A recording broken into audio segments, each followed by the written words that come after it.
Bago tayo mag-umpisa mga chong, pakilike muna na itong video na malaking tulong na iyan sa ating munting channel. Ito ang import ng Northport Bataan Pure na si Kadim Jack ay may sinabi nga tungkol sa pagbubuo sa kanya ng Ginebra fans sa Game 1 semifinals. Well, ayon pa sa Northport Import, okay lang sa kanya ang pagbubuo ng Ginebra fans at sa katunayan ay mas lalo siyang ginaganahan pag na-involve ang mga fans. Dagdag pa ng import, hindi niya maintindihan kung bakit siya binubuo ng mga fans dahil kung ang pagbabasehan ay ang kanyang early celebration ay normal lang iyon sa isang laban. Well, sa kabilang dako punta naman tayo sa scoring machine ng Northport Bataan Pure na si Arvin Tolentino na feeling positive pa rin despite sa pagkatalo kontra Ginebra sa Game 1 semifinals. Well, ayon pa kay Arvin Tolentino, may kalawang factor talaga at yung lack of experience ay isa sa malaking factor kasi first time nga ng ibang ka-teammates ko na maglaro sa semis. Dagdag pa ni Tolentino, hindi niya alam kung may halong nervyos ang iba niyang mga ka-teammates pero sila lang ang makakapagsabi kung meron man. Sinabi ni Tolentino hindi dapat ma-disappoint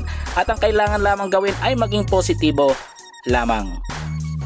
Panghuli sa tibalita mga chong patungkol naman sa angas ng tondo na Magnolia na si Pauline na mukhang malabo talaga may trade sa ibang kupunan. Well, ayon pa sa mga PB Insiders, kinukonsiderang asset ng Magnolia itong si Pauline tulad din ng ibang starters ng kupunan at syempre malapit din ito sa management at kay Coach Ito Victolero kay malabo pa sa sabaw ng pusit na matitrade itong si Paulie sa ibang kupunan. So mukhang sa Magnolia na talaga magre-retiro itong angas ng tondo na si Paulie. Well mga chong, hanggang dito na lang ang ating balitang PBA at syempre huwag kalimutan mag-subscribe at i-like itong video bilang pagsuporta. So this is Channel B once again.